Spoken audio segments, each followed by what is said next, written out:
Quiero dar la bienvenida a un grupo de estudiantes que llegaron esta mañana, que están aquí de la Universidad de Ginebra. Bueno que estén con nosotros. La interpretación, espero, es el número 5. Número 5. Estamos en el canal número 5. Esperamos que se nos oiga bien. Canal número 5, interpretación al español. Contamos esta mañana con la presencia de la señora María Estela Ortiz, que es secretaria ejecutiva del Consejo Nacional de la Infancia, jefa de la delegación de Chile. De manera que, sin más dilación, le concedo la palabra a la señora María Estela Ortiz para que nos presente a los miembros de su delegación y también para que pronuncie su discurso inaugural. Señora, tiene la palabra. Buenos días. Señor Benjam Dawit Mansour, presidente del comité, señoras y señores miembros del comité. Aprovecho esta ocasión para saludar a los representantes de la sociedad civil que nos acompañan, que han sido parte fundamental para llegar al punto en que estamos hoy día como país en relación a garantizar el ejercicio de derechos de los niños, niñas y adolescentes. Sabemos que han hecho un gran esfuerzo en venir hasta Ginebra y aportar con sus informes al enriquecimiento de este proceso de diálogo. También deseamos saludar a la directora del Instituto Nacional de Derechos Humanos, institución estatal autónoma que contribuye en forma permanente al mejoramiento de los estándares de derechos humanos en Chile, y también a la representante de UNICEF en Chile. Hace 8 años, Chile tuvo la oportunidad de dialogar con este comité sobre los avances en la implementación de las normas de la Convención sobre los Derechos del Niño. En aquella oportunidad formé parte de la delegación y hoy tengo la responsabilidad de presidirla, en mi carácter de secretaria ejecutiva del nuevo Consejo Nacional de la Infancia.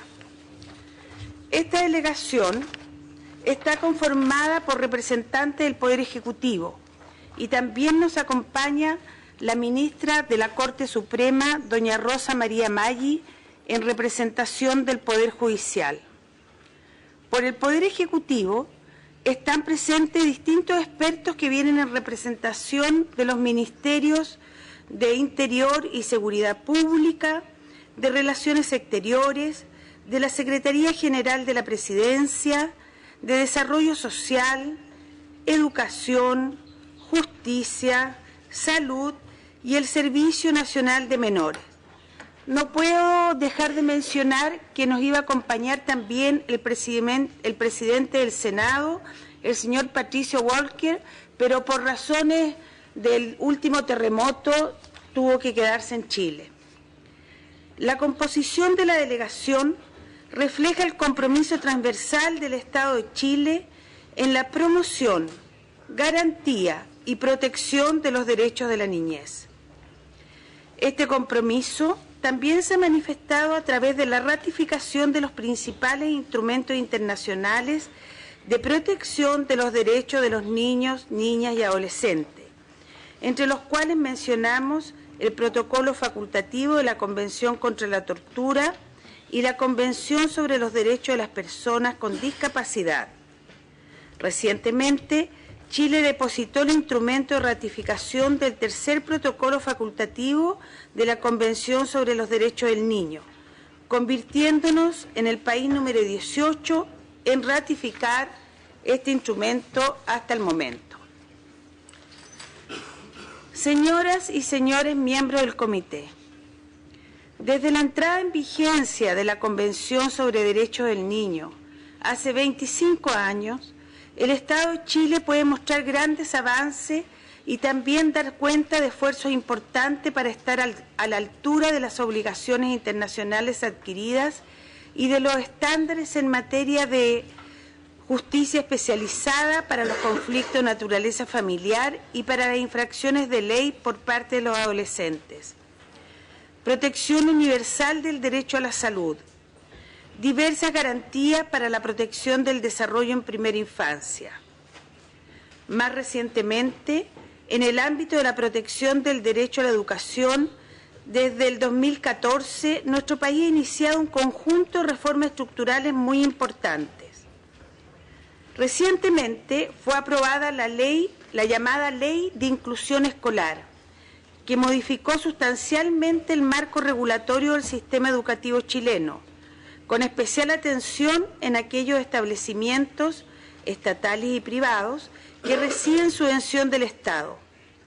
Esta ley, que comenzará a regir de forma gradual a partir del 1 de marzo del 2016, eliminó el lucro y la lógica de mercado que tiene el actual sistema educativo chileno y que es una rémora de la dictadura militar y su concepción libre mercadista de los bienes públicos. Además, esta ley regulará la admisión de los estudiantes para evitar la discriminación por factores socioeconómicos y de rendimiento académico, y también eliminará el financiamiento compartido por los padres, denominado copago. El resultado esperado de esta gran reforma del sistema educacional chileno, que incluye a la Ley de Inclusión Escolar junto a otras normas, será un sistema más equitativo y capaz de ofrecer oportunidades de desarrollo pleno a todos los niños, niñas y adolescentes. Un sistema que asegure la educación como un derecho y un bien social garantizados por el Estado y que fortalezca la educación pública, de la educación preescolar hasta la universitaria. Es importante resaltar que durante el periodo 2006-2015, Chile exhibe indicadores relativos a la situación de la niñez que están entre los más altos de América Latina. Por ejemplo, tasa de mortalidad infantil 7 por 1000 nacidos vivos. La mayor expectativa de vida al momento de nacer, 78 años de vida. La mayor tasa neta de asistencia a la educación primaria, 92%. La mayor tasa de descenso de la pobreza en la región. Y hemos logrado controlar las enfermedades transmisibles y erradicar la desnutrición por carencia de alimentos. Estos logros nos enorgullecen. Sin embargo, ellos son ensombrecidos por la desigualdad que afecta a nuestro país, la que se manifiesta en exclusiones y discriminaciones en el ejercicio de derechos por diferencias socioeconómicas, por la pertenencia a un pueblo indígena, por identidad de género, por expresión de género, por características corporales, por discapacidad, por estatus migratorio o pertinencia étnica. También pone sombras sobre nuestro desarrollo cultural la alta prevalencia de la violencia y el abuso en la población de menores de 18 años. UNICEF, el año 2012, consultó a niños y niñas de octavo básico, que corresponde a secundaria inferior en el sistema europeo, sobre la prevalencia de la violencia, y el 71% manifestó que alguna vez en su vida recibió tratos violentos, de los cuales el 25,9% sufrió violencia física grave por parte de sus padres. De otro lado, en el 2013, ingresaron al Ministerio Público más de 24.000 casos de denuncia de delitos sexuales, de los cuales el 74% correspondió a niños, niñas y adolescentes.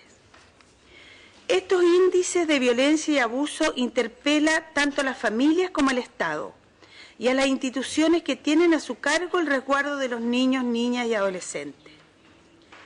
En este contexto, el desafío urgente es el fortalecimiento de nuestras políticas públicas y de la legislación en la que aún persiste el enfoque tutelar, en desmedro de uno de los derechos, además del fortalecimiento de la institucionalidad vigente en materia de niñez y adolescencia, orientado a crear las condiciones necesarias para la conformación de un sistema de garantía de derechos de la niñez, compuesto por leyes, normas, instituciones e instrumentos de política pública que sea coherente e integrado al conjunto de las otras normas y políticas públicas sectoriales.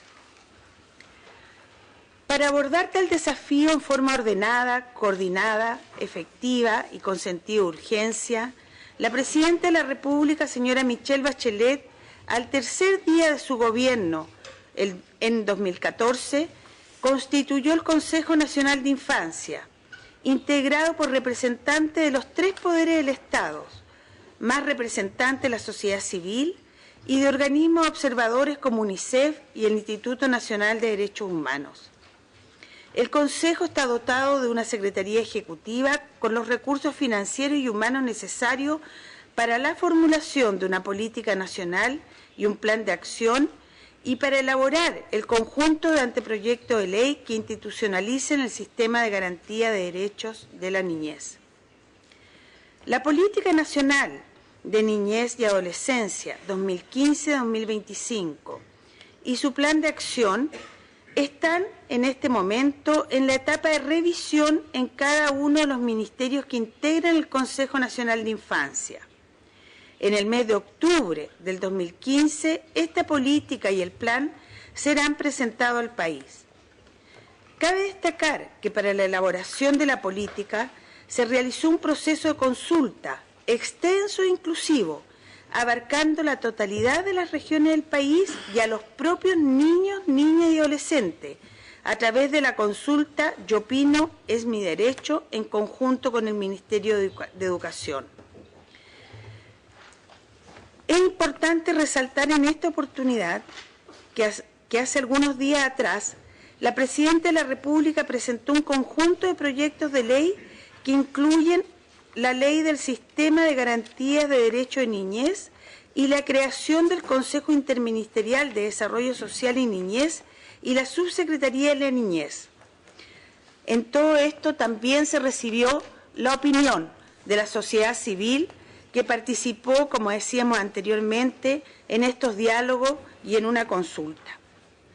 No cabe duda que estos proyectos serán el inicio de una reforma estructural muy profunda en nuestro país, que buscan materializar en las normas y la institucionalidad los principios y derechos reconocidos en la Convención sobre los Derechos del Niño. Destacamos como un importante avance la consagración del interés superior del niño como principio de interpretación y de actuación de los órganos del Estado. Al respecto, cabe señalar que actualmente la jurisprudencia de los tribunales de justicia ha incorporado este principio en sus decisiones. Esperamos que durante la tramitación legislativa de estos proyectos se logre avanzar de manera mancomunada para que Chile cuente lo más pronto posible con una institucionalidad apropiada en favor de nuestros niños, niñas y adolescentes. Asimismo, en las próximas semanas, el Gobierno ingresará al Congreso Nacional el proyecto de ley que creará el Defensor del Niño, que es otro de los pilares fundamentales del sistema de garantía de derechos de la niñez. Señoras y señores miembros del Comité, desde que Chile recuperó su democracia, importantes y significativos cambios ha experimentado la sociedad chilena. Hoy, nuestros niños, niñas y adolescentes son ciudadanos más educados y más conscientes de sus derechos y, por tanto, tienen más fuerza para exigirlo y participar propositivamente en su realización. En este escenario, los niños han ingresado al debate público como protagonistas de nuestra historia presente y futura, pero también son protagonistas de su propia historia y han tenido una participación relevante a nivel nacional en el proceso de hacer propuestas para la formulación, como decíamos anteriormente, de la Política Nacional de Niñez y Adolescencia y la Ley de Garantías de Derechos. La democracia en Chile vive tiempos de alta intensidad. El debate gira en torno a un conjunto de reformas estructurales que tienen como objetivo disminuir la desigualdad, superar la crisis de legitimidad de las instituciones y avanzar en la realización de los derechos fundamentales. No cabe duda que un hito de especial significación fue la llamada Revolución Pingüina del 2006, que fue el mayor movimiento social de estudiantes secundarios desde el retorno a la democracia. Este movimiento social tuvo continuidad en las demandas que lideraron posteriormente estudiantes universitarios el año 2011.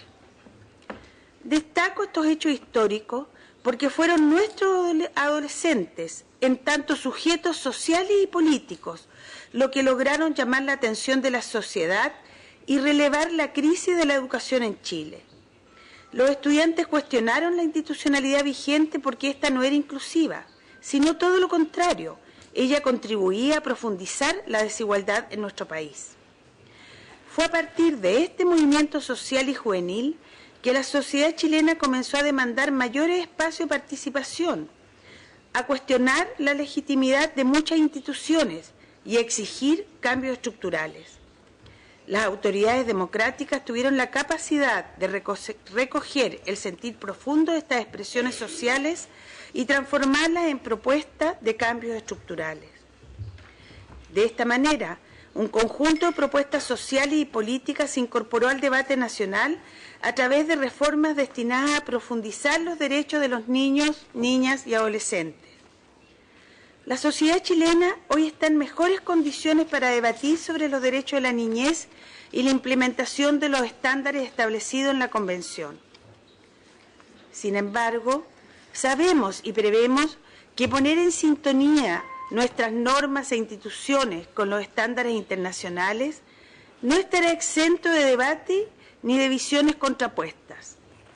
El reconocer a los niños, niñas y adolescentes como sujetos con igualdad en dignidad y derecho no será un proceso de fácil asimilación para algunos actores de la sociedad chilena, donde coexisten diversas concepciones acerca de la niñez y la adolescencia. Pero es un debate que debemos impulsar y no eludir. Y estoy segura que finalmente las distintas visiones lograrán encontrar espacios comunes que permitirán avanzar. Por otra parte, para las instituciones del Estado, también este cambio de enfoque será un desafío muy importante. Como es sabido, no es tarea fácil asumir un rol mucho más activo para hacer efectivos los derechos de los niños, niñas y adolescentes que habitan en el territorio nacional. Todos estos desafíos los estamos enfrentando con mucha pedagogía y a través de la creación de una gran alianza con los actores políticos de la sociedad chilena. Los niños convocan a todos, sin distinción ideológica ni religiosa. Tenemos un diagnóstico compartido y un compromiso colectivo con la aplicación de este instrumento internacional en materia de niñez y adolescencia. También tenemos la convicción de que el ingreso al escenario legislativo de las reformas impulsadas por el Gobierno constituirá una oportunidad para encontrarnos en lo que nos une, el amor y la responsabilidad con las nuevas generaciones que son nuestro presente y nuestro futuro. Chile ha alcanzado logros sin duda, pero tenemos toda la voluntad de perseverar en más y profundos cambios. Señoras y señores miembros del comité, quedamos a disposición de ustedes para responder las preguntas que nos formularán.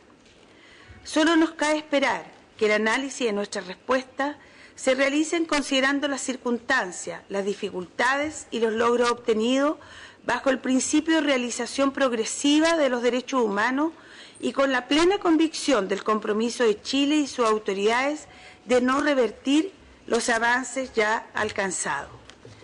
Muchas gracias. Quería dejar unos minutos a la ministra de la Corte Suprema, Rosa María Maggi, que nos acompaña.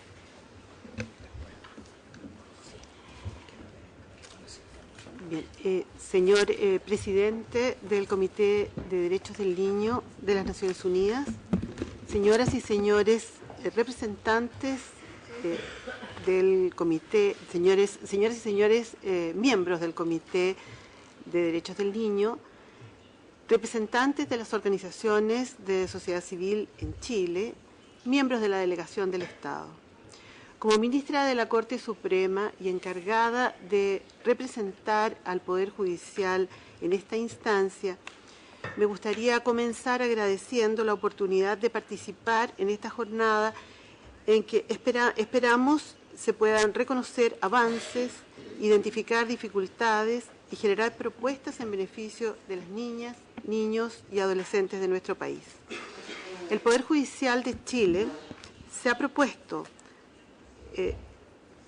enfocar la preocupación en su función esencial de proteger la dignidad humana y garantizar el goce universal de derechos, manifestando una especial preocupación por las niñas, niños y adolescentes, quienes son considerados como titulares de derechos, pero al encontrarse en un estado particular de desarrollo, necesitan una especial protección.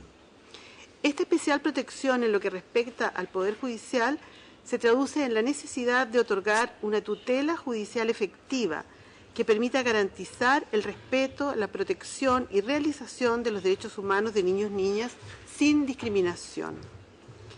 En este contexto institucional que en la sesión de hoy se dará cuenta de las medidas adoptadas para terminar y reparar aquellas vulneraciones de derechos que puedan sufrir niñas y niños, además de individualizar aquellas acciones concretas destinadas a garantizar el cumplimiento de las decisiones judiciales decretadas en su beneficio.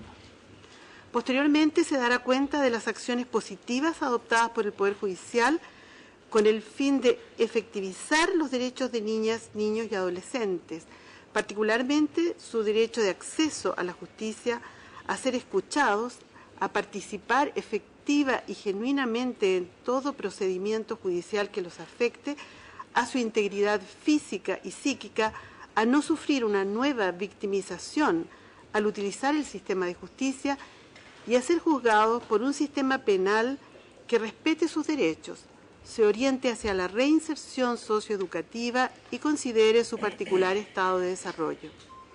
En definitiva, espero que hoy podamos generar un diálogo constructivo que permita dar cuenta de los avances y dificultades que existen en la efectivización de los derechos de niñas, niños y adolescentes en el país, considerando, por cierto, el impacto que tienen los poderes judiciales a través de su actuar o sus omisiones en el respeto, la protección y realización de los derechos humanos de niñas, niños y adolescentes, en la protección de su dignidad humana y particularmente en su interés superior, el cual es considerado como un principio rector en el actuar de este poder del Estado.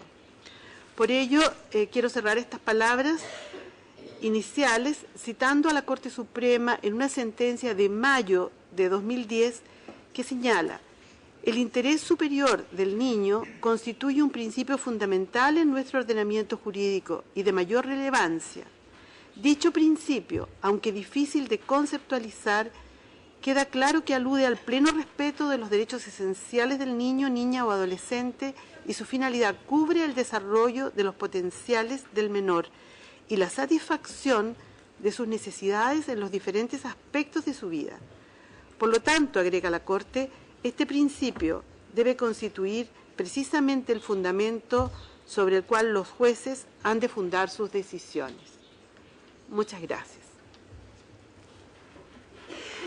Cometí un error inexcusable de no agradecer que nos acompaña aquí arriba nuestra embajadora Marta Maurás, con quien hemos estado trabajando y que es una experta, además de ser nuestra embajadora, precisamente en el tema de niñez y adolescencia.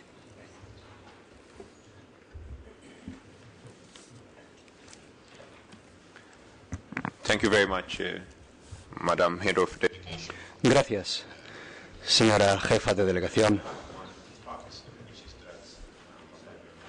Querría añadir un hecho, y es que la embajadora Marta Maurás había sido vicepresidenta de este comité, así que es una maravilla que esté usted aquí con nosotros en esta sala, pero con un mandato diferente. Ahora doy la palabra a los dos primeros relatores antes de dar la palabra a otros miembros que deseen hacer preguntas. Empezaremos con los primeros 4 grupos temáticos, los 4 clústeres esta mañana. Los señores Cotrane y Cardona son los relatores y empezamos con el señor Hatem Cotrane. Gracias, presidente. Querría, ante todo, dar la bienvenida a la delegación de Chile y agradecer al Estado parte que haya presentado a tiempo sus informes periódicos consolidados, 4º y 5º, y también gracias por las respuestas por escrito que dieron a la lista de preguntas, con lo cual pudimos entender mejor la situación de los derechos del niño en el país. también celebramos el poder contar con la presencia aquí hoy de una delegación muy nutrida y plurisectorial, con lo cual podremos celebrar un diálogo constructivo y fructífero. Y tampoco puedo yo dejar de saludar aquí la presencia de Su Excelencia, la señora embajadora Marta Maurás, una colega excelente que dejó su impronta en este comité durante años, ya que fue miembro muy activo de este comité y sigue prestando mucha atención, mucho interés al tema de los derechos del niño. Así que, al igual que usted, presidente, también querría yo dar la bienvenida y agradecer la presencia a las instituciones especializadas y a los representantes de la sociedad civil aquí presentes. Querría, presidente, con la venia, modificar un poco nuestros métodos de trabajo habituales y empezar con un tema que generalmente se trata en la sesión de la tarde, pero que la actualidad nos impone que tratemos ahora, esta mañana, es decir, los últimos terremotos que se produjeron en Chile. Y creo que nos dijeron esta mañana que la presidenta del Senado que iba a venir no pudo hacerlo porque sigue la situación relativa al terremoto. En fin, querría, en mi nombre propio y creo que en nombre de todo el comité, manifestar nuestra solidaridad y nuestro pésame para con las víctimas, pero también querría felicitar al Estado parte por las medidas que tomó para poder responder a los terremotos cuyas pérdidas materiales y humanas se pudieron limitar gracias a protocolos de alerta renovados y la arquitectura antisísmica de vanguardia, con lo cual se demuestra que las autoridades aprendieron las lecciones de los terremotos y del tsunami, del maremoto del 2010, que en aquel entonces causaron la muerte de más de 500 personas y pérdidas de más de 30.000 millones de dólares. El comité nota en particular que los protocolos parece que funcionaron bien y que algunos minutos después del seísmo la Marina lanzó una alerta de maremoto en todo el territorio, con lo cual se pudo evacuar a 1 millón de personas que después pudieron recuperar sanos y salvos sus hogares algunas horas más tarde. Aún así, querría manifestar una preocupación persistente en relación con los terremotos y maremoto del 2010, en relación con el número aún elevado de familias que viven en campamentos, donde los niños se ven expuestos a riesgos para su salud y seguridad física y malas condiciones de vivienda y falta de servicios de base. Querría preguntar, por lo tanto, a la jefa de delegación qué medidas tiene previsto aplicar el Estado parte para solucionar rápidamente la situación de las familias que todavía viven en campamentos. Y paso ahora, presidente, a las medidas generales de aplicación. Querría en este sentido celebrar las diferentes medidas tomadas por el Estado parte para fomentar aún más los derechos de los niños en Chile y aplicar así nuestras últimas recomendaciones, que eran del 2007. Y luego también las recomendaciones que se adoptaron en 2008, cuando se examinaron los dos informes iniciales de los protocolos facultativos de la Convención, es decir, la implicación de los niños en conflictos armados y también la venta de niños, prostitución infantil y pedopornografía, y nos referiremos a ello esta tarde. Querría también, como dijo la jefa de delegación en su discurso introductorio, celebrar que Chile haya ratificado nuestro tercer protocolo facultativo, con lo cual se convierte en el Estado parte número 18 de ese protocolo, y celebrar también que Chile haya ratificado otros instrumentos internacionales. Y menciono uno que le es muy caro a este comité, y es el convenio 189 de la OIT sobre el trabajo digno de los trabajadores y trabajadoras domésticos. Chile se convirtió así en el 22º Estado parte que ratificó este instrumento, para gran satisfacción de este comité, y también celebramos la ratificación de otros instrumentos, como por ejemplo el Estatuto de Roma de la CPI, también la Convención de los Derechos de las Personas con Discapacidad, aunque estos son ya temas conocidos, de manera que querría referirme a una serie de preocupaciones que persisten con nuestro comité. Y empiezo. Definición de niño.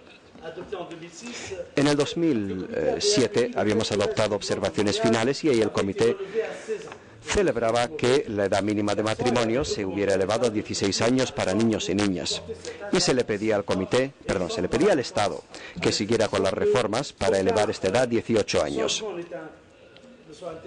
Sin embargo, no se produjo ningún cambio para aplicar esta recomendación del comité. La pregunta es sencilla, pues, ¿qué tiene previsto hacer el Estado parte, o más bien, cuáles son los obstáculos que se interponen, en caso de que los haya, a la modificación de la edad mínima de matrimonio? Y pregunto también si el Estado parte quiere elevar la edad mínima a 18 años en todas las circunstancias. Mis colegas hablarán de los principios generales y yo me ceñiré al respeto de la opinión del niño. Tras haber escuchado a la señora ministra, presidente del Consejo Supremo, nos ha tranquilizado en cuanto a que la voz del niño se escucha en los procesos judiciales. Dígame exactamente si hay una obligación expresa, legal, de que el juez escuche a los niños en todas las cuestiones que le interesan en la familia o en otros foros. ¿El Tribunal Supremo acaso ejerce un control y censura las decisiones en que los jueces no dieron la palabra a niños, puesto que en los textos, en el informe, en las respuestas, no hemos encontrado una explicación sobre esta cuestión? Una de nuestras colegas volverá a hablar más adelante de la participación general de los niños y los procesos democráticos en el Estado parte. Señor presidente, si me lo permite, pasaré ahora a otra cuestión con relación a los derechos civiles y libertades. Registro de nacimientos y derecho a la identidad, para empezar. Al respecto, puedo plantear varias inquietudes. Primero, los niños de padres migrantes. Al parecer, topan con dificultades de registro de nacimiento por la situación irregular de sus padres. Segunda inquietud, restricciones que se imponen a los lesbianos, gays, bisexuales y transgéneros de niños o los niños indígenas en el ejercicio de su derecho a la identidad. Preguntamos, pues, ¿qué medidas ha contemplado el Estado parte para impedir el que haya niños que no se inscriban por irregularidades de sus padres migrantes? Y luego, ¿qué medidas tienen para reconocer el derecho a la identidad de los LGBT? Paso ahora a la nacionalidad, señor presidente. Me refiero al respecto a las observaciones finales que aprobó el Comité de Eliminación de todas las formas de discriminación contra la mujer en el 2012. En el examen del quinto y sexto informes periódicos de Chile, de la Convención para todas las formas de la discriminación contra la mujer. El comité CEDAW se inquietó por la excepción del principio del derecho de suelo ius soli para los niños de extranjeros se aplique de forma sistemática para los migrantes en situación irregular, independientemente de la duración de su estadía en Chile. Y la consecuencia es que sus hijos no pueden obtener la nacionalidad chilena al nacer y solo pueden optar por la nacionalidad chilena más que un año después de haber cumplido los 20 años. Preguntamos, pues, ¿qué medidas han tomado desde entonces para cumplir con las recomendaciones del Comité CEDAW que compartimos? Y que, por cierto, el Comité para la Protección de los Trabajadores Migrantes y sus familiares también le pidió a su Estado que revisase y modificase su legislación para que los niños nacidos en Chile de migrantes en situación irregular pudiesen obtener la nacionalidad chilena al nacer.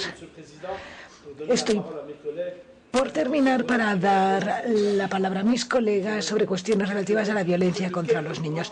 Me ceñiré yo a un par de puntos y luego intervendrán mis colegas sobre el tema de la tortura y otras penas y tratos crueles, inhumanos y degradantes y los castigos corporales. Quiero alegrarme de que se haya aprobado la ley número 20.536 del 2011 sobre la violencia en la escuela. Ahora, examinando esta ley, nos parece tener un campo de aplicación limitado. Queremos recordar también que hay mucha incidencia de violencia contra los niños en la familia. Nosotros pensamos que los castigos corporales, la violencia contra los niños a veces se acepta y se tolera, incluso en la ley, pero sobre todo en la práctica, cuando se trata de correctivos que se aplican a los niños. El comité ha pedido información sobre las medidas que hayan tomado para investigar sobre las alegaciones de violencias y estragos, también daños sexuales, de policías durante manifestaciones pacíficas de estudiantes en el 2011 y 2012. ¿Qué medidas ha contemplado el Estado parte para prohibir explícitamente los castigos a niños en cualquier lugar y promover medidas positivas de corrección y también, y disculpe señor presidente, para plantear la respuesta del Estado que nos da ciertas informaciones? Nos han dicho que hay proyectos de ley en curso, entre los cuales uno que tipifica como delito los malos tratos contra niños y adolescentes. Preguntamos, ¿pueden darnos información reciente sobre esto? ¿El Estado acaso ha aprobado leyes para impedir la violencia e investigar violencias que hubiesen podido cometer la policía durante manifestaciones pacíficas de estudiantes en el 2011 y 2012? Lo dejaré aquí por el momento y si hace falta volveré a intervenir más adelante sobre algunos puntos si no los tratan a fondo mis colegas. Gracias por su atención. Muchas gracias, señor Cotranes. Señor Cardona. Muchas gracias, presidente. Y, en primer lugar, mi más cordial bienvenida a toda la delegación de Chile, en especial a la jefa de delegación, con la que ya he tenido ocasión de trabajar hace un año en una visita que realicé con mi colega Sara Oviedo a Chile y en el que vimos el inicio del proceso en el que nos encontramos. Y, cómo no, a mi antigua colega y siempre buena amiga Marta Maurás, de la que yo he aprendido casi todo en este comité, de tal manera que más que el Estado sentirse examinado, el que se siente examinado soy yo sobre cómo aprendió a hacer las preguntas en el comité por mi maestra. Pero en realidad esto no es un examen, no vamos a examinarles y por favor no piensen que estamos en un examen. Nuestra única idea es tener un diálogo interactivo con ustedes para ayudarles en un proceso que están llevando a cabo para intentar que los derechos de los niños, niñas y adolescentes sean respetados del mejor modo en Chile. Tenemos una especial dificultad y es que tenemos 6 horas solo para hacerlo y como solo tenemos 6 horas pasan muy rápido y entonces nos gustaría decir muchas cosas, me gustaría felicitarles por muchas cosas, pero no lo voy a hacer, no porque no les quiera felicitar, sino porque hemos de ir al grano de lo que queremos tratar y no lo entiendan como un ataque, sino como eso. Ustedes, en cualquier caso, se encuentran en un momento idóneo para este diálogo. Han realizado un informe certero, en mi opinión, de su situación y han dejado clara su voluntad política de cambiar esa situación. Por eso creo que es un momento muy bueno para hablar con el comité sobre cómo pretenden hacerlo. En el análisis que ha realizado el mismo Consejo Nacional de Infancia, dejan clara la situación. Chile, a fecha de hoy, tiene un sistema tutelar de infancia en lugar de un sistema de garantía de derechos. Chile, la infancia de Chile se encuentra en una situación caracterizada por la inequidad, una gran inequidad económica, inequidad en la educación, inequidad en materia de salud, un alto índice de violencia primaria y secundaria, y Chile carece de una ley marco, carece de un sistema de garantías con un órgano rector, carece de defensor del niño, carece de servicio especializado de protección especial, carece de servicio especializado de responsabilidad penal, carece de transversalidad de los principios de integralidad, interés superior del niño, autonomía progresiva, carece de un presupuesto garante de los derechos de los niños, niñas y adolescentes con equidad territorial, mantiene vigente la ley de menores que sustenta el abordaje tutelar, que es incompatible y contradictorio con el respeto de los derechos del niño. Y no es un juicio de valor mío, me he limitado a leer las 2 primeras diapositivas elaboradas por el Consejo Nacional de Infancia en Chile sobre el análisis de la situación. Y para superar esto nos plantean un programa de reformas cuya música suena muy bien. Nos plantean una reforma constitucional con participación de los niños en la reforma y que incluya los derechos de los niños.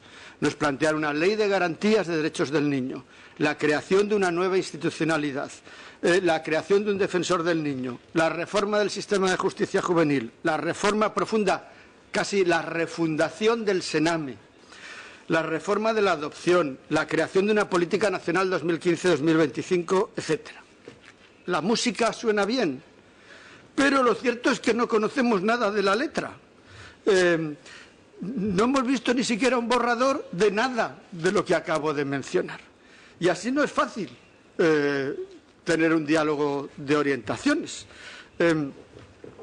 Yo sé que muchas cosas están borradas, pero presentaron el lunes pasado ya 2 proyectos de ley, pero no los hemos visto y aunque los hemos buscado en Internet no los hemos encontrado porque aún no están registrados en el Congreso, es decir, no sabemos lo que dice.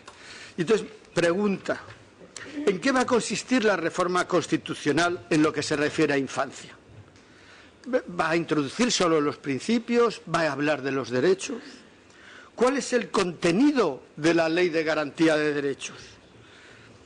Incluso yendo más, ¿cómo van a tramitarla ahora que ya han aprobado el proyecto que todavía no hemos visto? ¿Va a ir a la Comisión Constitucional para dejar claro que estamos hablando de derechos?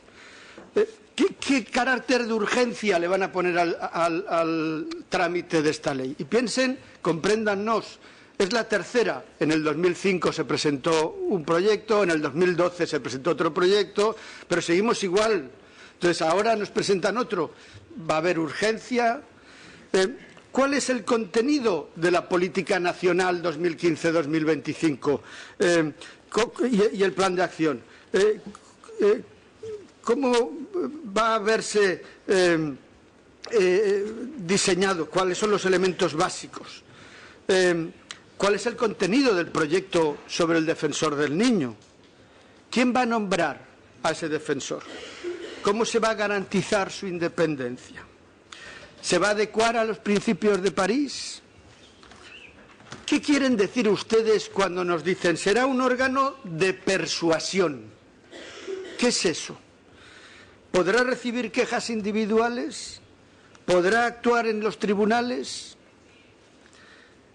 No voy a entrar en el tema de la nueva institucionalidad sobre la que hablará mi colega Sara Oviedo, pero sí quería preguntarles cómo van a garantizar la coherencia de tanta nueva ley y tanta política. Continuando con el símil musical, son muchos los instrumentos que ustedes nos presentan y todos deben de tocarse al unísono. Por muy bueno que sea un instrumento y muy afinado que esté, si no toca en armonía con los demás, no va a funcionar. Y ustedes, los calendarios de presentación de proyectos los van cambiando y no van todos juntos. ¿Cómo van a hacer que esté armonizada la ley de adopción con la ley de garantías, con el plan nacional, con el defensor del niño, cuando no está todo presentado y elaborado a la vez? Permítame que me fije ahora en otro elemento fundamental de la orquesta que ustedes nos presentan. La recopilación de datos. Ustedes nos dicen que han creado un sistema informático de estadísticas de niñez y adolescencia, que lo ha creado el Observatorio de la Infancia. Yo he ido a Internet a buscarlo y no lo he encontrado.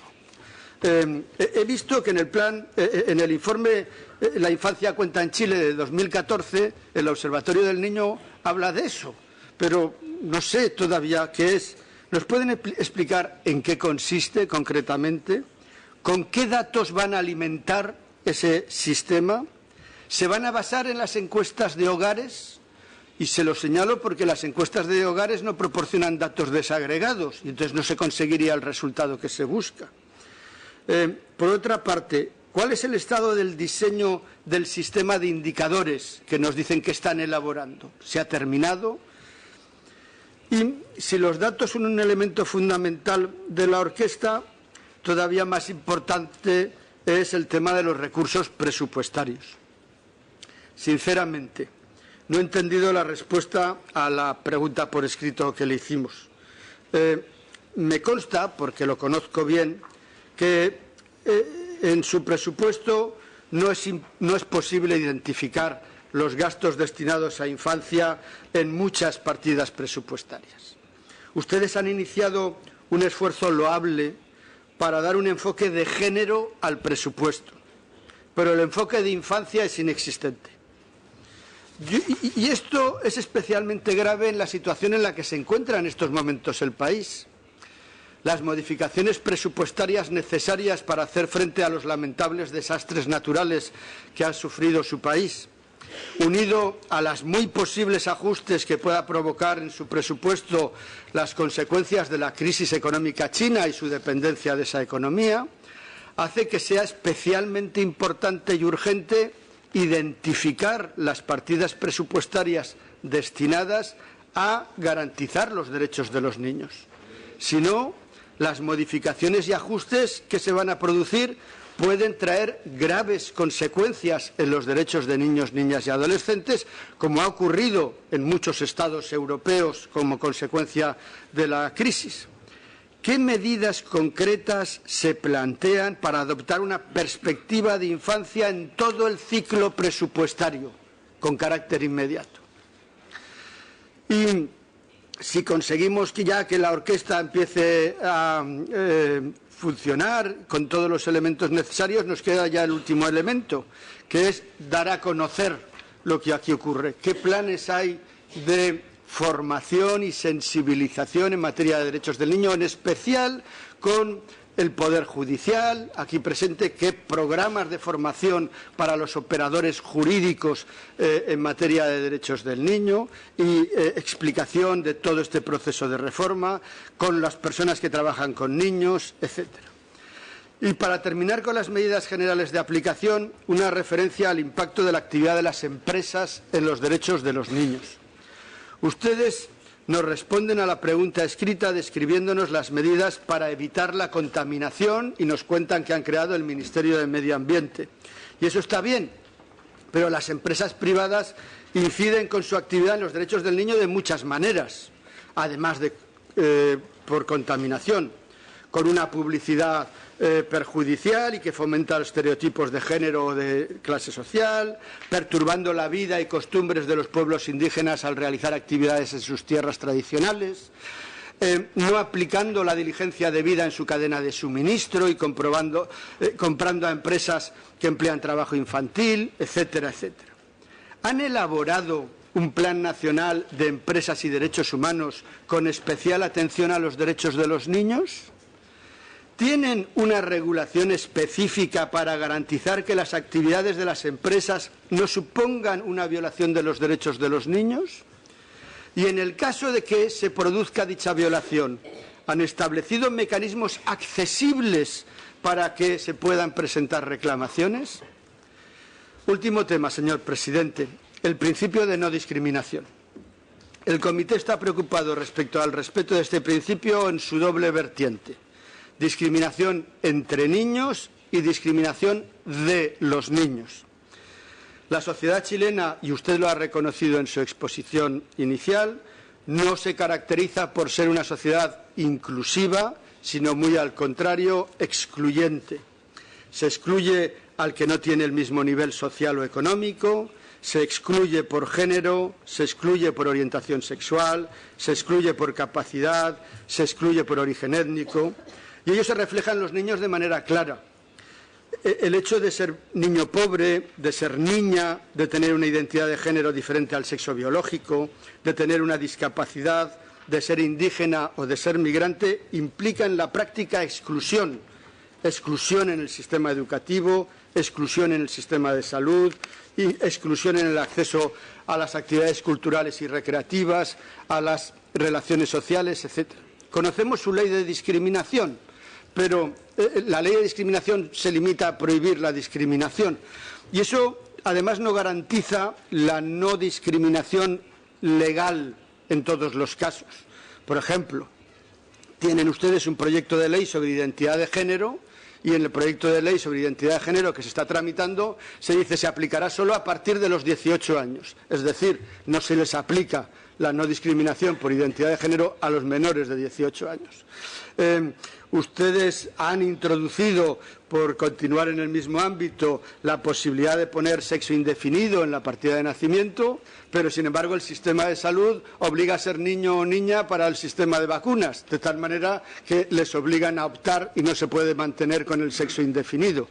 En ese sentido, quería preguntarles sobre el estado del protocolo de atención a niños, niñas y adolescentes intersex, al que hacen referencia en la lista de respuestas y que no sé cuál es el estado actual. Pero en cualquier caso, con leyes no se cambian las mentalidades. Y su ley de no discriminación no trae políticas activas para luchar contra la discriminación. ¿Qué van a hacer en el terreno de la lucha contra la discriminación? ¿Se incluye algo en la ley de garantías? ¿Hay política, en la política nacional hay políticas, estrategias previstas para luchar contra eso? ¿En qué? Termino, señor presidente, con la referencia a la discriminación no entre niños, sino de los niños en general y en concreto de los adolescentes. En la sociedad chilena, como en otras sociedades, se está criminalizando la adolescencia. Cada vez más se ve a los adolescentes como delincuentes y gamberros y se les estigmatiza, pese a que todos los datos estadísticos demuestran que no es cierto esa delincuencia. Especial preocupación nos produce el proyecto de ley sobre control preventivo de identidad, que se encuentra ya en fase final en la tramitación del Parlamento y que permite solicitar el documento de identidad y registrar a cualquier persona que se encuentre en determinados lugares o zonas, y cito, donde sea previsible la ocurrencia de hechos delictivos. Lo que implica que la persona que no vaya documentada puede ser arrestada por el simple hecho de estar ahí. Pero no es obligatorio tener documento de identidad antes de los 18 años. De tal manera que cualquier menor de 18 años que normalmente no tiene documento de identidad, por el hecho de estar cerca de un determinado sitio, puede ser detenido, arrestado, llevado a comisaría, sin más, por no tener documentación. ¿Prevén ustedes excepcionar a los menores de 18 años de esta ley que da tantas prerrogativas a la policía? Muchas gracias, señor presidente.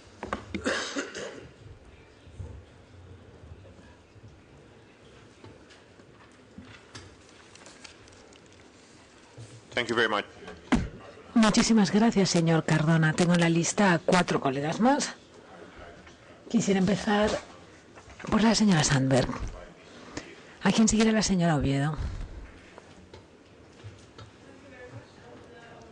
Muchas gracias y una cordial bienvenida a la delegación de Chile. Tengo una pregunta sobre el interés superior del niño. Ha dicho, señora jefe de la delegación, en su intervención inicial, que es un principio fundamental en el ordenamiento jurídico. Creo, no, fue la señora representante del Tribunal Supremo la que lo dijo. Yo la creo cuando lo dice, y en efecto se invoca en los tribunales, pero nos ha llegado información de que el modo en que esto luego se interpreta legalmente es poco sólido. O sea, que se usa como principio, en principio, pero en las sentencias no se dice directamente cómo los distintos elementos en la evaluación del interés superior se deducen de los hechos y cómo se ponderan. Quisiéramos que nos digan, por favor, qué hacen para que este principio del interés superior sea algo realmente práctico y no solo un principio que se menciona de forma teórica. Luego me pregunto si se usa en otros casos, aparte de los casos de custodia en los tribunales. Por ejemplo, se invoca en las sentencias de los padres, si se les condena a una larga temporada de cárcel. ¿Se tiene en cuenta los efectos que esto pueda tener sobre el niño? Porque el principio del interés superior no es algo que solo tenga que usarse en casos que atañen a niños directamente, sino que también donde podría haber consecuencias para niños indirectas. Luego me pregunto cómo el principio del interés superior se usa en políticas y presupuestos. Porque no solo se trata de usarlo en las políticas que guardan relación directa con los niños, se tendría que usar de forma transversal en cualquier política, una evaluación del impacto de cómo dicha política pueda incidir en los derechos del niño. O sea que no es solo para esta consideración, debiera ser para todas en todo momento. Quisiera hablar de esto con ustedes. Gracias. Gracias, señor Oviedo. Buenos días a todos y todas. Un saludo muy cálido y cordial a toda la delegación de la hermana República de Chile que ahora está aquí presente. Como se ha dicho ya, este es un diálogo que además, por suerte para los dos lados, nos toca en un momento en el cual ustedes están en un gran proceso de cambio. Y eso hace que sea muy oportuno la posibilidad de poder intercambiar algunas ideas. Pero también yo sí quisiera alertarles sobre una situación. El proceso que está haciendo Chile en este momento de cambios legales, de adecuación de la convención a los principios internos en el país, etcétera, etcétera, va un poco retrasado en relación con los otros países. Y en ese sentido les obliga a ustedes a incorporar todos los avances que hemos podido hacer en los distintos países y también a no cometer los errores que se cometió en los otros países. Creo que ese también es otro de los elementos en este momento para el diálogo. Y desde ahí también es que nosotros nos planteamos todo lo que nos estamos esperando decirles en este día. Yo quisiera abordar, señor presidente, dos temas. El uno es el de la coordinación y el otro es referido a los derechos y libertades civiles que están señalados en la distribución que nos hemos hecho. En relación con el primer tema, ustedes en la lista de cuestiones, como respuesta a la lista de cuestiones, nos han señalado claramente los distintos niveles de coordinación institucional que van a existir. A nivel estratégico, a nivel de coordinación y gestión de la niñez y adolescencia y al nivel operativo y ejecución. Inclusive señalan también un nivel de vigilancia y control sobre los órganos ejecutores. O sea, realmente nos encontramos en el diseño frente a un sistema de protección de niñez y eso hay que felicitarlo, hay que decirles que estamos en el camino correcto y que esperamos concreciones en el menor tiempo posible. Para entender mejor este planteamiento, sí quisiéramos señalar algunas preguntas. Por ejemplo, en relación con el nivel de coordinación y gestión de niñez y adolescencia, ustedes aquí nos señalan la tarea principal, que dice formulación, seguimiento y evaluación de la Política Nacional de Niñez y Adolescencia. Ahí quisiéramos saber exactamente qué mecanismos se está estipulando para que se pueda realmente lograr una integralidad. Venimos de una institucionalidad que trabaja por sí sola, cada quien por su lado. Y eso es una característica un poco de toda América Latina. ¿Qué se va a hacer de especial para lograr desde el inicio romper con ese tipo de trabajo que se dice como departamento estanco? ¿Qué se va a lograr de diferente para que todos los ministerios puedan disponerse a una coordinación real? Que esa será la base del éxito de este nivel de coordinación. A nivel operativo y de ejecución, básicamente el CENAME es el que ha venido cumpliendo esta función, aunque el CENAME ha cumplido funciones en los niveles de coordinación y gestión y en nivel operativo y de ejecución. Pienso yo que más en este nivel operativo y de ejecución. Entonces, ¿qué rol? ¿Qué va a pasar con el CENAME? Entiendo que hay un proceso, leí en las últimas informaciones que hay un proceso de cambio. Se habla aquí de un servicio especializado de protección de derechos de niñez y adolescencia, un servicio especializado de responsabilidad penal y adolescente, etcétera. Entonces, ¿cuál es la nueva estructuración que se hace? ¿Cuál es la nueva configuración en este momento? ¿Esos servicios van a sustituir al Sename? Sería de asumirlo así. Y en ese caso, ¿cómo está dándose el proceso de cambio? ¿Cómo para que los niños y adolescentes no queden desprotegidos? Generalmente nuestros procesos de cambios dejan un buen tiempo en desprotección a los niños que están siendo usuarios de los servicios. Entonces, ¿cómo estamos pensando ese proceso de cambio? También dentro de este nuevo momento de coordinación, ¿qué está pensándose en relación con la coordinación con los ministerios de Educación y Salud? Esos son dos grandes ministerios que trabajan en niñez. Sin embargo, siempre se piensa la coordinación como un espacio aparte de esos. Entonces, por eso mi pregunta, creo que sobre esto conversamos en su momento en la visita que hizo alusión mi colega Cardona en Chile, ¿cuál va a ser la coordinación con Educación y Salud? Se está debatiendo un gran cambio en educación, pero estamos siempre quedándonos al margen de ese tipo de debates. Entonces, ¿qué se está pensando al momento? Ustedes vienen también de una gran experiencia operativa de coordinación. Me estoy refiriendo al Chile Crece Contigo.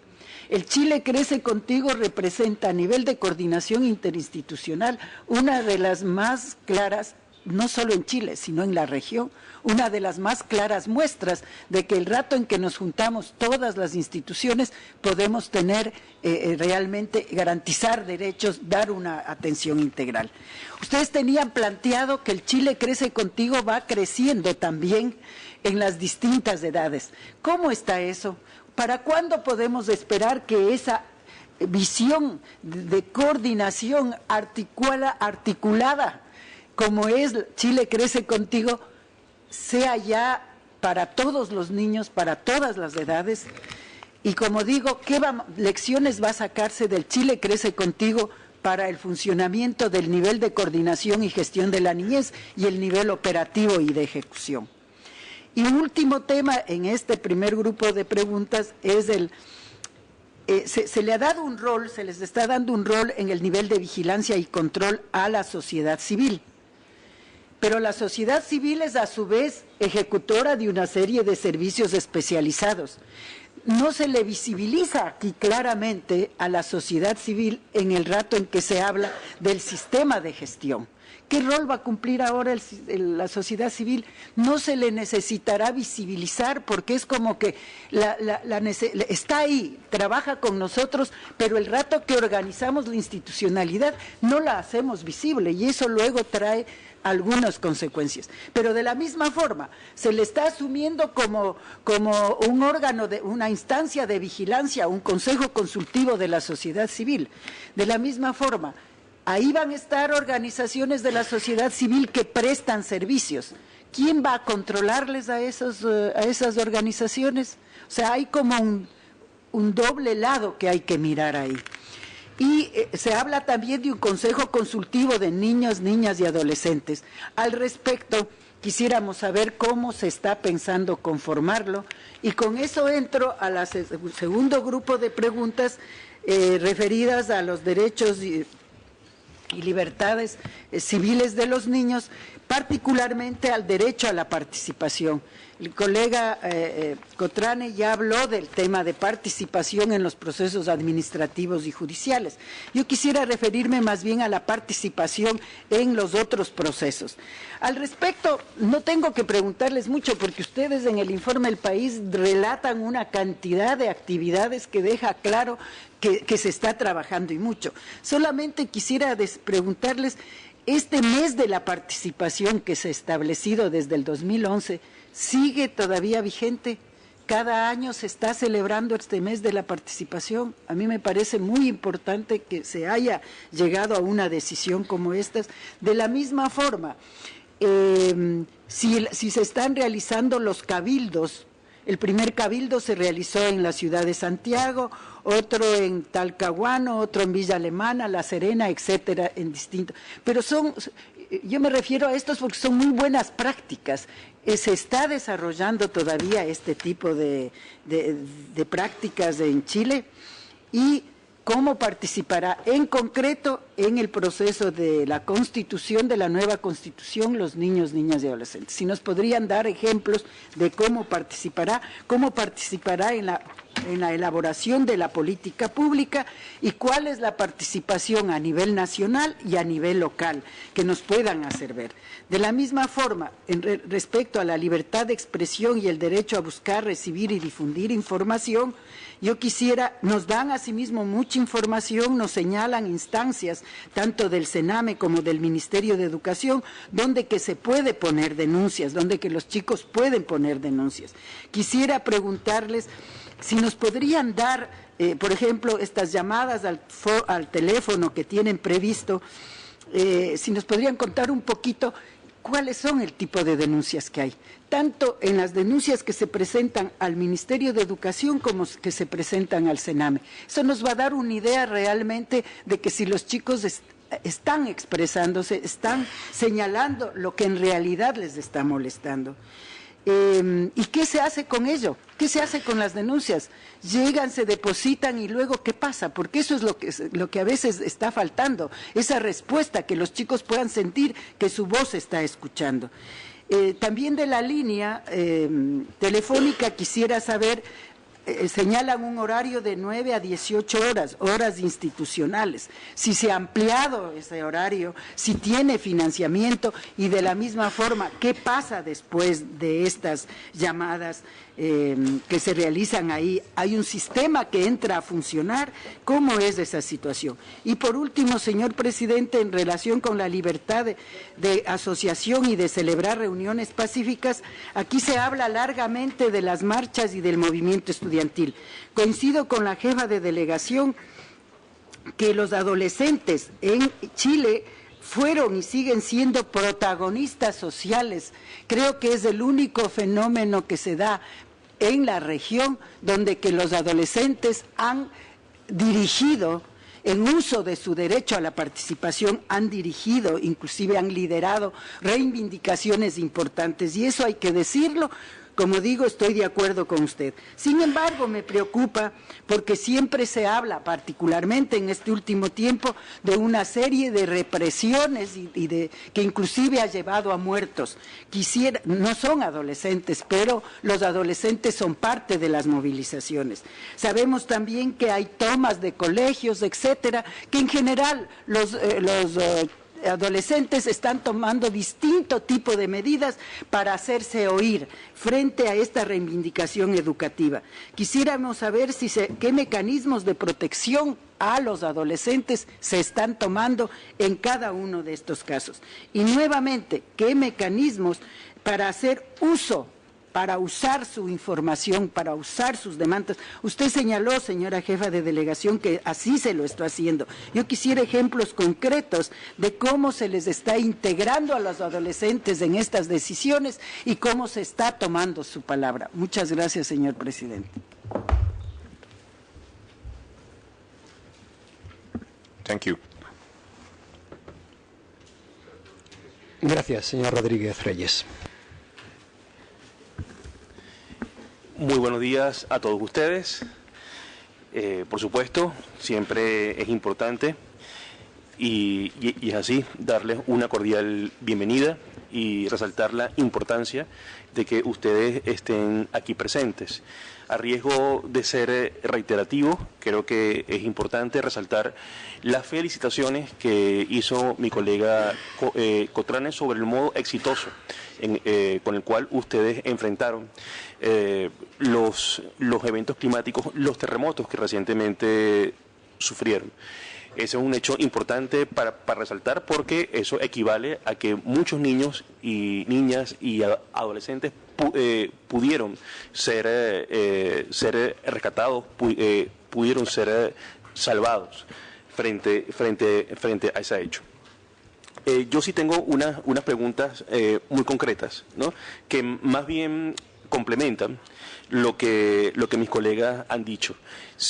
Es cierto de que, y es una buena noticia, ¿no?, que ustedes están desarrollando un sistema de garantías de derechos a la niñez. Eso es una buena noticia para nosotros. Pero la pregunta es, ¿qué están haciendo ahorita, en este momento? En este momento para unas cosas muy puntuales.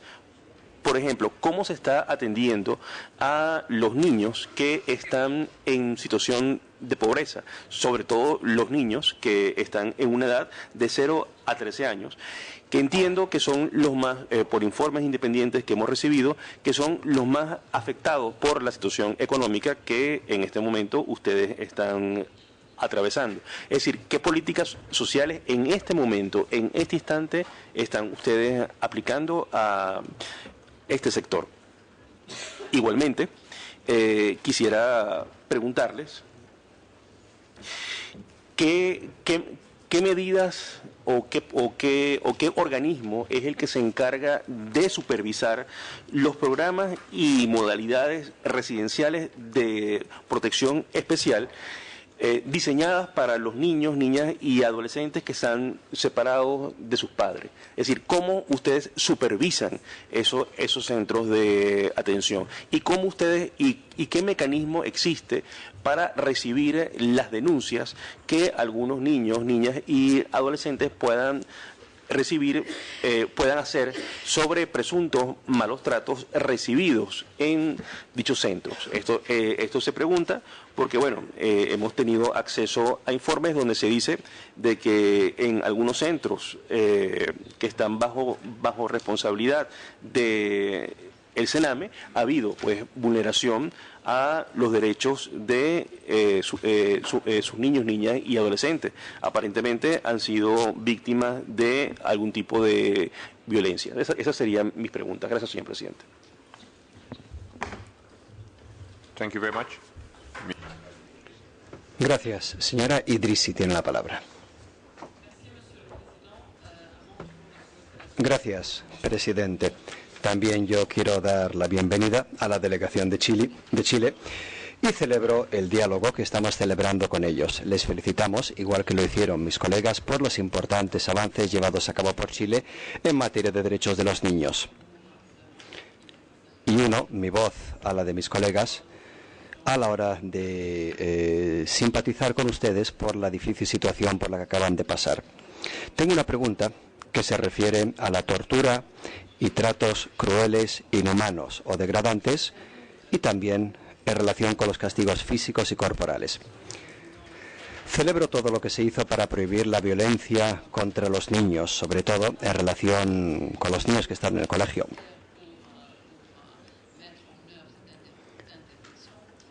Sin embargo, a pesar de los esfuerzos en el ámbito judicial para aplicar estos esfuerzos en la práctica, todavía persiste una preocupación que tenemos aquí los miembros del comité por acusaciones, por denuncias de tratos inhumanos, crueles, degradantes, violencia en las escuelas y también en otros medios, en otros entornos en los cuales están los niños. La pregunta concreta que hago es la siguiente. ¿Tienen ustedes alguna medida en la actualidad o prevista para que el delito de tortura o tratos inhumanos, crueles o degradantes no pueda prescribir? Después, en cuanto a investigaciones que tienen que ser rápidas y sistemáticas en el caso de cualquier tortura o trato inhumano, cruel o degradante, ¿qué tiene la intención de hacer el Estado parte para solucionar esta situación y para que se lleven a cabo investigaciones sistemáticas siempre que haya cualquier denuncia o alegación de trato inhumano, cruel o degradante o tortura en cualquier lugar en que se encuentren los niños, y más especialmente en lo que se refiere a que los autores puedan ser precisamente las fuerzas del orden, los responsables de aplicar la ley? Y pienso concretamente en la policía, por ejemplo, en los centros de detención de menores o cuando dispersan manifestaciones.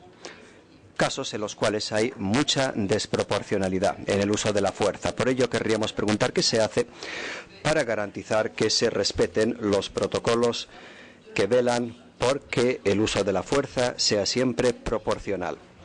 Luego tengo otra pregunta en relación con los castigos físicos. Celebro los esfuerzos realizados al respecto, sobre todo la reforma del artículo 234 del Código Civil. Artículo que prohíbe los castigos corporales. Pero seguimos preocupados porque los castigos corporales prohibidos son solamente aquellos que tienen impacto físico en el niño. Así se mantiene lo que se llama, entre comillas, derecho de corrección en las familias y no se ve afectado por esta reforma. La pregunta concreta, pues, ¿tiene la intención el Estado parte de prohibir los castigos corporales en cualquier lugar que sea, incluyendo lo que ahora se llama derecho de corrección o derecho correctivo, que se le reconoce a los padres y tutores? Padres y o tutores. Y querríamos también que nos informen del número de procesos judiciales por casos de tortura o tratos inhumanos, crueles o degradantes, también cuál fue el efecto o cuál fue el final de dichos procesos y qué se hizo para indemnizar a las víctimas o derechohabientes y para garantizar su inserción y rehabilitación. Gracias. El presidente tiene la palabra. Gracias. Todavía quedan dos colegas que desean intervenir, aunque queda poco tiempo. Les ruego que lo tengan en cuenta. El señor Nelson y luego la señora Kazova. El señor Nelson tiene la palabra. Gracias, presidente. También yo añado mi bienvenida a la que ya ofrecieron los otros miembros de este comité a la delegación. Quiero preguntar sobre el ombudsman, el defensor del pueblo o ombudsman de los derechos de los niños. La experiencia en cualquier lugar que sea del mundo confirma que esta es una institución útil e importante en cualquier país para monitorear, supervisar, aplicar los derechos de los niños. Entonces, la pregunta que tengo yo es que constato que están tomando medidas para instaurar este mandato, este cargo. Pero están también tomando medidas para que reciba apoyo administrativo. ¿Tendrá plantilla o personal administrativo que pueda procesar todo su trabajo? ¿Tendrá también un equipo de investigación que pueda actuar cuando haya denuncias que se incoen ante el ombudsman? ¿Habrá un departamento jurídico que podrá tratar todos los problemas jurídicos que inevitablemente se plantearán en cualquier situación con este ombudsman de los derechos del niño? Y luego, el resto de miembros del personal de su oficina podrán llevar a cabo campañas de concienciación o divulgación, porque hay experiencias que demuestran que un aspecto muy importante del trabajo de un ombudsman de los derechos del niño. Y es todo. Gracias. Gracias. Señora Kazova tiene la palabra ahora. Gracias, presidente. Una cordial bienvenida a los miembros de la delegación. Tengo una pregunta breve.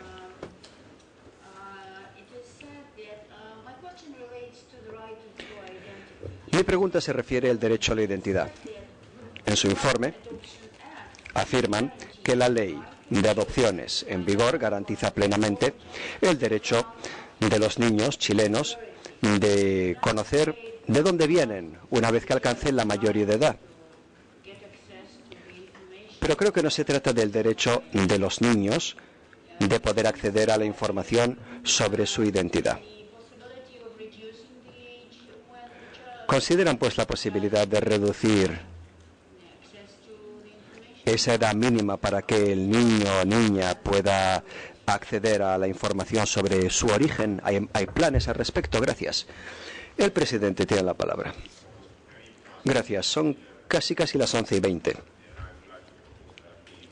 Les propongo que hagamos un receso, una pausa de café de un cuarto de hora. Eso le dará tiempo también a la delegación para distribuirse las preguntas, para que puedan así contestar a ellas. Reanudaremos la reunión a las 11:35. Repetimos, 11:35. Yo estaré aquí sentado puntual. Gracias.